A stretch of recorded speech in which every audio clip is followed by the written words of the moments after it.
கரூரில் நடந்த கூட்டத்திலே கலந்து கொண்டு பேசிக் கொண்டிருக்கின்ற பொழுது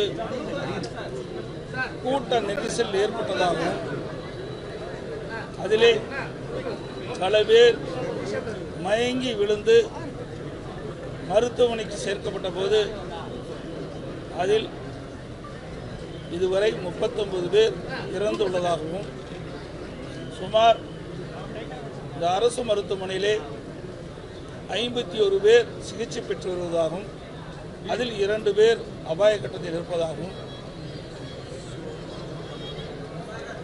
தனியார் மருத்துவமனையில் 30 பேர் சிகிச்சை பெற்று வருவதாகவும் தகவல் கிடைத்துள்ளன. இந்த பொதுக்கூட்டம் ஆரம்பித்து கொஞ்ச நேரத்திலேயே சிறிது நேரத்திலேயே இந்த தள்ளுமுள்ளு ஏற்பட்டு அப்பொழுது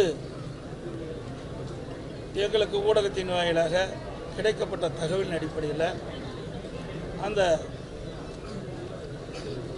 மின்சார விளக்குகள் அணைந்ததாகவும் மின் விளக்குகள் அணைந்ததாகவும் அப்பொழுது ஏற்பட்ட தள்ளுமுள்ளின் காரணமாக எவ்வளவு பேர் அந்த கூட்ட நெரிசலில் சிக்கி அதனால் உயிரிழப்பு ஏற்பட்டதாகவும் தகவல் கிடைத்திருக்கின்றன. இது செய்தியெல்லாம் வந்திருக்குது, எல்லா ஊடகத்திலையும் பத்திரிகையில் வந்து செய்யுங்க. அதோட ஈவிகே கூட்டம் அறிவிக்கப்பட்டு இந்த கூட்டம் நடைபெறுகின்ற பொழுதே முன்னெச்சரிக்கை நடவடிக்கை எடுக்கப்பட்டது.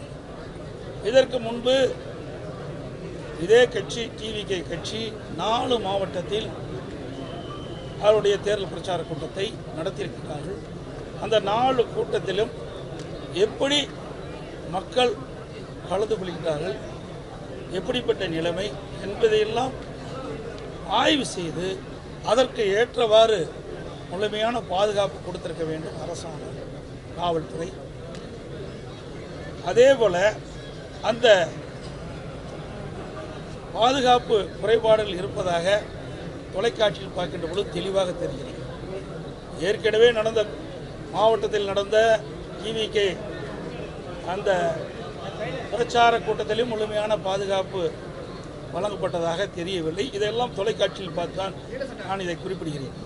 அதோட இந்த கட்சி மட்டுமில்லை, அனைத்து இந்திய அண்ணா திராவிட முன்னேற்ற கழகத்தின் சார்பாக நான் எழுச்சி பயணம் மேற்கொண்டிருக்கின்றேன்.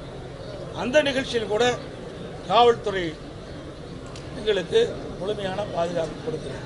ஒரு 3-4 மாவட்டத்தில் பாதுகாப்பு கொடுத்தாங்க.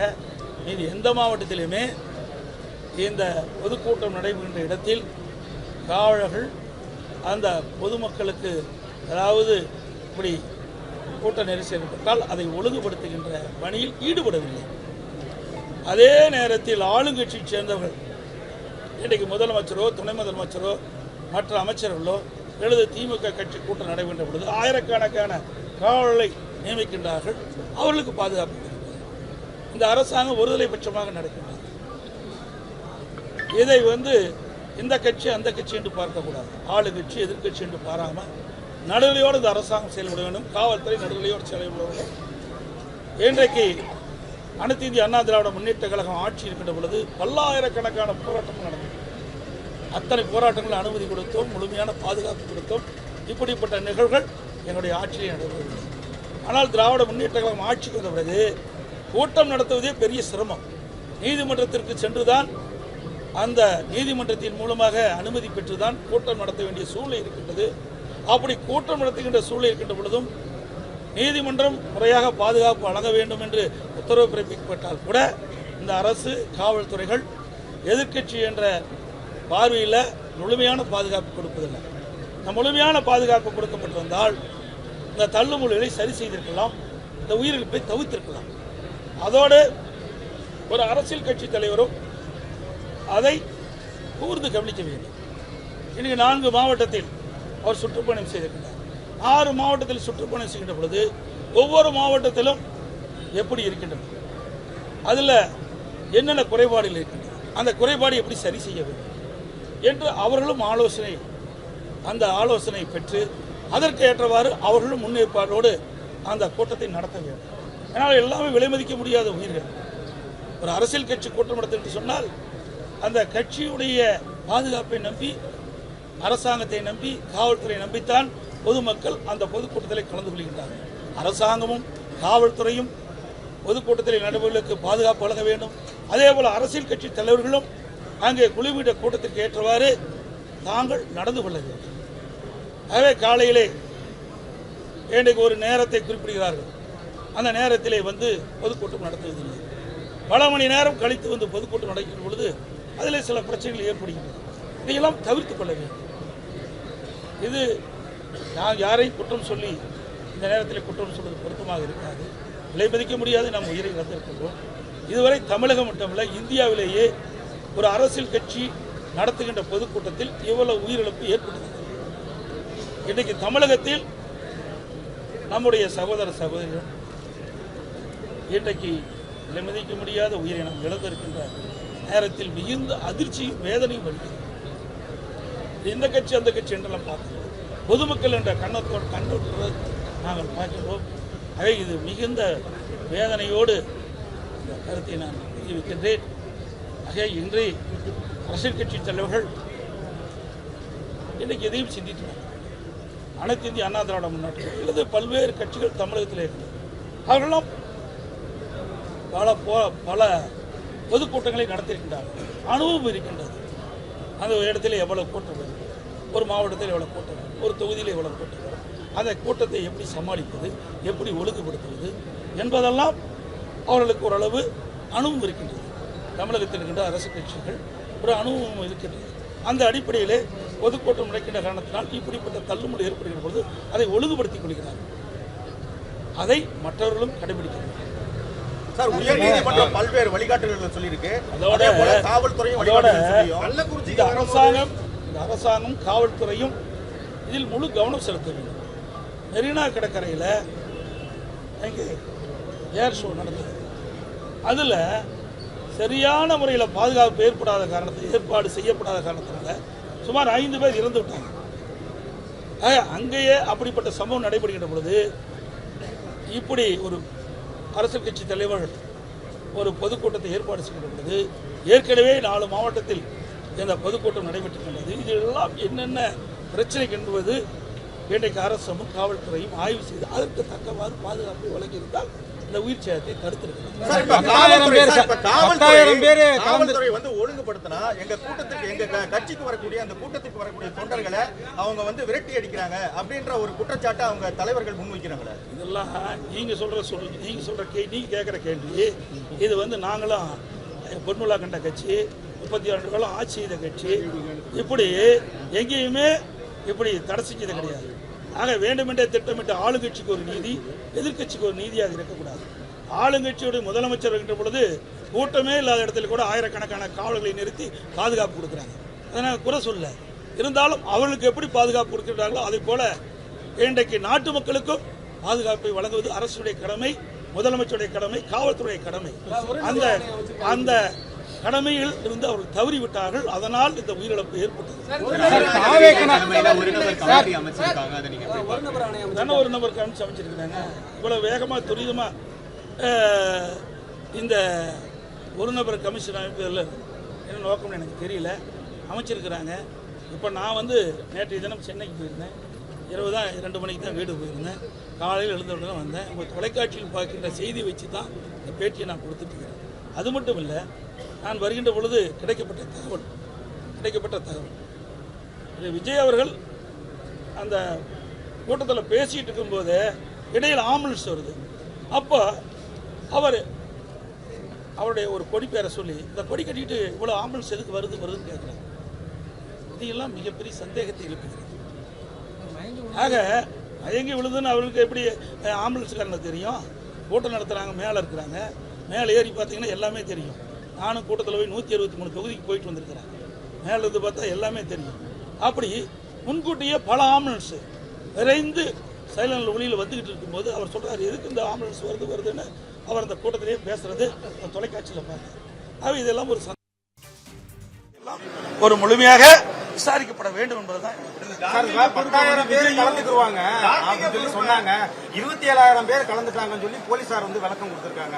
அவங்க கிரௌட் அதிகமா வந்துச்சு, எங்கிட்ட கேட்ட அனுமதியில இருந்து 10,000 பேர் தான் கலந்துக்குவாங்கன்னு சொன்னாங்க. அவங்க பிரஸ் 27,000 பேர் வந்தது எங்களால என்ன பண்ண முடியும். இதுக்கு 4 மாவட்டத்தில் நடந்திருக்கு. 4 மாவட்டத்தில் இதே கட்சியுடைய தலைவர் பொதுக்கூட்டம் நடத்தியிருக்கார்.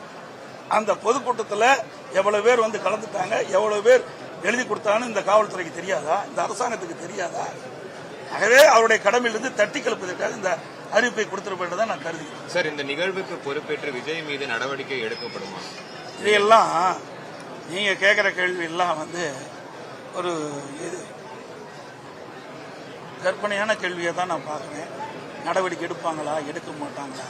ஏங்க, இவ்வளவு பெரிய துயரம் நடந்திருக்கு, அதைத்தான் பார்க்கணும். இன்றைக்கு போன உயிர் மேல முடியும். நம்ம குடும்பத்தில் ஒருத்தர் இழந்தா நமக்கு எவ்வளவு வேதனை முதல் நினைக்கணும். அரசியலுக்கு அப்பாற்பட்டு பேசுங்க தயவு செய்து. அரசியல் இது எந்த இடத்துல தவறு நடந்தது, அது எப்படி என்ன காரணத்துக்கு நடந்தது, இதைத்தான் நம்ம அலைசி ஆராய்ந்து அதற்கு ஒரு இறுதி வடிவு கொடுக்க வேண்டும். இனி எதிர்காலத்தில் இப்படிப்பட்ட நிகழ்வு ஏற்படாதுன்னு பார்க்க வேண்டும். இதையெல்லாம் பார்க்க வேண்டும். இதை விட்டு இது இப்படி நடக்குமா அப்படி நடக்குமா, இதுக்கு இதையெல்லாம் வந்து பேசுவது இந்த இடத்தில் சரியாக இருக்காது என்பது என்னுடைய கருத்து. அது மட்டும் இல்ல, இப்படி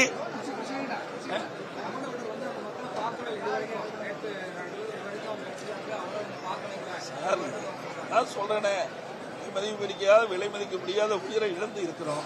இந்த நேரத்தில் ஒவ்வொருவரும் எந்த மனநிலையில் இருப்பார் என்று நமக்கு தெரியாது. ஒவ்வொருவரும் ஒரு மனநிலையில் எப்படி இருப்பார் நமக்கு தெரியாது. எங்களை பொறுத்த வரைக்கும், நம்முடைய இயக்கத்தை பொறுத்த வரைக்கும் மனித உயிர் முக்கியம். மக்கள் அரசியல் கட்சி தலைவர்கள் கூட்டத்தில் கலந்து கொள்கின்ற பொழுது அந்த கலந்து கொண்டிருக்கின்ற மக்களுக்கு எவ்வித பாதிப்பும் இல்லாமல் இருக்க வேண்டும் என்பது நினைப்பாங்க.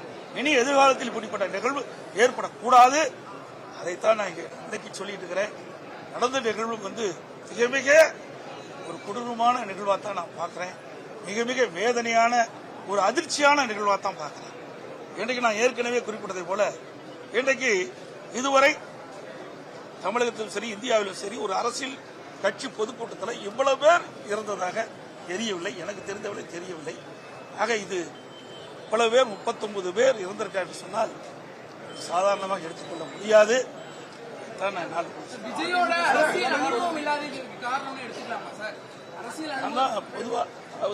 பொதுவாக சொல்லுவேன், ஒருவரை குறிப்பிட்டு சொன்னால் சரியாக இருக்கு. எல்லா அரசியல் கட்சி தலைவர்களுமே இதை உன்னிப்பாக கவனிக்க வேண்டும். இன்றைக்கு மற்ற கட்சிகள் எல்லாம் அணுவும் உள்ள கட்சிகள். அந்த அணுவும் உள்ள கட்சியைச் சேர்ந்த தலைவர்கள், அவருடைய தொண்டர்கள் இருக்காங்க, நிர்வாகிகள் இருக்காங்க, ஒரு கட்டமைப்பு இருக்குது. அந்த கட்டமைப்பு வளையத்துக்குள் அதில் கொண்டு வந்து ஒரு கூட்டத்தை எப்படி கட்டுப்படுத்துவது, அதை எப்படி ஒழுங்குபடுத்துவது, அதையெல்லாம் அவர்களுக்கு பல கூட்டங்கள் நடத்தி அனுபவம் இருக்கிறது. அந்த அனுபவத்தின் அடிப்படையில் கூட்டம் நடத்துகின்ற பொழுது அதில் சின்ன சின்ன அசம்பாவங்கள் தவிர்க்கப்படுகிறது. இப்படிப்பட்ட பெரும் அசம்பாவங்கள் ஏற்படாத வண்ணம் அவர்கள் தடுப்பதற்கு உண்டான அனுபவம் அவரிடத்தில் இருக்கு. நாங்களாம் மாநாடு நடத்துறோம், கிட்டத்தட்ட 13-14 லட்சம் பேர் நடத்திருக்காங்க. அதே போல பல கூட்டங்கள் நாங்கள் நடத்திருக்கோம். அதுபோல பல அரசியல் கட்சி தலைவர்கள், தமிழகத்தில் இருக்கின்ற பல அரசியல் கட்சிகள் பல கூட்டங்கள் நடத்தியிருக்குது. அதையெல்லாம் அங்கு இருக்கின்ற தலைவர்கள், 2ஆம் கட்ட தலைவர்கள், அங்கே இருக்கின்ற பகுதியில் இருக்கின்ற அந்த கட்சியுடைய நிர்வாகிகள், அவர்கள் அதனுடைய தொண்டர்கள், அவர்களெல்லாம் பல கூட்டத்தில் கலந்து கொண்டு அனுபவம் இருக்கின்றனர். அந்த அனுபவத்தின் அடிப்படையில் அவர்கள் அந்த கூட்டத்தை ஒழுங்குபடுத்திக் கொள்கிறார்கள். திமுகவை தொடர்ந்து எதிர்ப்பாதான் எல்லா கூட்டங்களையும் பேசிட்டு இருந்தாரு. முதல்வர் இந்த சம்பவம் நடந்தோடனே சென்னையில இருந்து இங்க வந்ததா இருக்கட்டும், ஒரு நபர் குழு அமைத்ததா இருக்கட்டும், 10 லட்சம் நிவாரணம் வழங்கியதா இருக்கட்டும், இதுலதான் அரசியல் இருக்குன்னு நினைக்கிறீங்களா சார்? இதெல்லாம் அரசுடைய கடமைங்க. முதலமைச்சர் வந்து இந்த கடமையில செஞ்சுதான் ஆகணும். அந்த ஸ்தானத்தில் இருக்காரு, அதை அவர் செய்யறாரு. எல்லா இடத்துலயும் தானே எல்லா அரசாங்கமும் அப்படித்தான் செய்யும். எந்த அரசாங்கமாக இருந்தால் இப்படிப்பட்ட நிகழ்வு ஏற்படுகின்ற பொழுது உடனுக்குடன் மக்களுக்கு தேவையான உதவிகளை செய்வதுதான் அரசுடைய கடமை. அந்த கடமை தான் இந்த அரசாங்கம் செஞ்சு.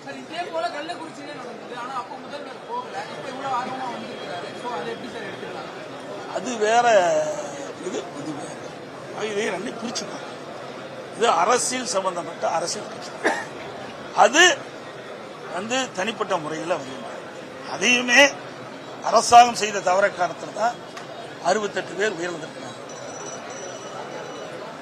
ஒரு இறப்பதற்கு தான் 68 பேர் இறப்பதற்கு முந்தைய நாள் ஒரு சம்பவம் நடந்தது. அந்த சம்பவத்தில் அங்கே இருக்கிற விஷச்சாராயத்தை பல பேர் குடிக்கிறாங்க.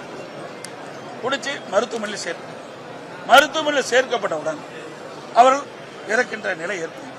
அப்பொழுது மாவட்ட ஆட்சித்தலைவர், மாவட்ட காவல்துறை கண்காணிப்பு, ஒரு சட்டமன்றம் அமர்ந்து கொண்டு பேட்டி கொடுக்கிறார். அப்பொழுது உண்மை செய்தியை வெளியிடப்பட்டிருந்தால் அந்த உயிரிழப்பை தவிர்த்திருக்கலாம். ஆனால் என்ன காரணத்திற்காகவோ உண்மையை மறைத்து அந்த செய்தி வெளியிட்டதின் விளைவு 68 பேர் உயிரிழப்பு நிலை ஏற்படும். அவள் உண்மை செய்தி விஷசாராயம் குடித்துதான் எவர்கள் இறந்திருக்கின்றார்கள். நீங்கள் இருவரெல்லாம் கேட்குறீங்க, நான் பார்த்தேன், தொலைக்காட்சியில் பார்த்தேன், அது உங்களுக்கு எல்லாமே தெரியும். நீங்கள் இந்த கேள்வி கேட்கும்போது அதெல்லாம் இல்லை, அவள் உடல்நிலை சரியில்லாத காரணத்தில் பல்வேறு காரணத்தை மாவட்ட ஆட்சியர் சொல்கிறார், அதனால் அவள் இறந்து விட்டார் என்ற செய்தியை சொல்கிறார். ஆக உண்மை நிலையை அவர்கள் சொல்லி இருந்தால் அடுத்த நாள் இவர்கள் இறந்துட்டாங்களா முந்தைய நாள், அடுத்த நாள் துக்கம் விசாரிக்க சென்றவர்கள் இந்த விஷசாராயத்தை குடித்திருக்க மாட்டார்கள், உயிரிழப்பை தவிர்த்திருக்கிறார்கள். ஆனால் மாவட்ட ஆட்சித்தலைவர்கள் யாரை காப்பாற்ற வேண்டும் என்ற நோக்கத்திற்காக உண்மையை மறைத்து தவறான செய்தியை ஊடகத்தின் பத்திரிகையின் வாயிலாக வெளியிட்டதன் விளைவு அடுத்த நாள் அந்த இறந்தவர்களுடைய துக்கத்திற்கு சென்றவர்கள் அங்கே விற்கப்பட்ட விஷசாராயத்தை குடித்த காரணத்தினால் இறந்திருக்கிறார். இதுக்கு முழுக்க அரசாங்கம் தான் காரணம். அவர்கள் தான் இதை ஏற்றுக்கொள்ள வேண்டும். அதனாலதான் முதலமைச்சர் அங்கு போய் அங்கே பாதிக்கப்பட்டவர்களை சந்திக்கவில்லை என்று நான் கருதுகிறேன். அதே மாதிரி தொடர்ந்து காவல்துறை பாதுகாப்பு கொடுத்திருக்காங்க. இப்ப வரை நடைபெற்றுள்ள எதிர்கட்சி தலைவரா இவங்க இந்த அரசாங்கத்தோட நடவடிக்கை எப்படி சார் இருக்கு? ஏற்கனவே நான் சொல்லியிருக்கேன், பல விளக்கம் சொல்லியிருக்கேன். நான் சொன்ன விளக்கெல்லாம் உங்களுக்கு நல்லா புரிஞ்சிருக்குன்னு நினைக்கிறேன். ஒரு அரசாங்கம் ஒரு அரசியல் கட்சி பொதுக்கூட்டம் நடத்துகின்ற பொழுது அதற்கு முழு பாதுகாப்பு கொடுப்பது அரசியல் காவல்துறை. எதை அவர்கள் முறையாக செய்யவில்லை என்பதுதான் இன்றைக்கு ஊடகத்திலும் பத்திரிகையிலும் வர செய்தியின் மூலமாக நான் தெரியும். இதெல்லாம் நான் உங்களுடைய ஊடகத்தில் பார்த்து தான் சொல்லிட்டு சார். இது எங்களை பொறுத்த வரைக்கும் விலை மதிக்க முடியாத எவ்வளவு நிவாரணம் கொடுத்தாலும் ஈடாக. ஏன்னா அரசாங்கம் நிவாரணத்தை நிவாரணம் அறிவிக்கப்பட்டிருக்கிறது. எங்களுடைய தலைமை பொறுப்பாளர் விஜய்க்கு ஒரு எதிர்கட்சி தலைவரா நீங்க கொடுக்கக்கூடிய அறிவுரை என்ன சார்? ஒரு கட்சி தலைவர் ஒரு கட்சி தலைவருக்கு அறிவுரைகளை சொல்ல முடியாது, அது ஏற்புடையதும் இருக்கு. அடையாளம் காண முடியாத ஒரு சூழ்நிலை இருக்கு, அதை எப்படி பாக்குறீங்க? அது அரசாங்கம் தான் இந்த அடையாளத்தை கண்டுபிடித்து பத்திரிகையிலே உங்களுடைய ஊடகத்திலையும் பத்திரிகையிலையும் அவருடைய புகைப்படத்தை வெளியிட்டு அதன் மூலமாக அடையாளம் கண்டுபிடித்து அந்த உடலை உரிய இடத்தில் ஒப்படைக்கும். ஒரு நபர் ஆணை அனைத்து அமைச்சிருக்காங்க, அது விஜய்க்கு அவங்க மறைமுகமா கொடுக்கிற எச்சரிக்கையோ இல்லை என்னவா அவங்க முடிவு எடுக்கலாம் சார்? மிஷின் அமைத்த பிறகு இப்படித்தான் வரும் அப்படித்தான் வரும் என்று நீங்க கேட்கின்ற கேள்விக்கு என்னால் பதில் சொல்லுங்க. கமிஷன் அமைக்கப்பட்டிருக்கிறது. கமிஷனுடைய அறிக்கை வெளிவந்த பிறகுதான் உங்களுடைய கேள்விக்கு பதில் சொல்ல முடியும். அதே போல இந்த டிவிக்கு பொதுக்கூட்டத்தில் கலந்து கொண்டு கூட்ட நெரிசலில் சிக்கி இன்றைக்கு 39 பேர் இறந்து விட்டார்கள், 2 பேர் அபாய கட்டத்தில் இருக்கிறார்கள், பல பேர் சிகிச்சை பெற்று வருகிறார்கள். இறந்தவருடைய குடும்பத்திற்கு அனைத்து இந்திய அண்ணா திராவிட முன்னேற்ற கழகத்தின் சார்பாக ஆழ்ந்த அனுதாபத்தில் இரங்கலை தெரிவித்ததோடு அவர்களுக்கு நிதியுதவி வழங்க வேண்டும் என்று நேற்றையே தெரிவித்தேன். அதன்படி அரசாங்கம் அறிவித்துள்ளது. அதேபோல மருத்துவமனையிலே சிகிச்சை பெறுகின்றவர்கள் பூர்ண குணமடைய வேண்டும் என்று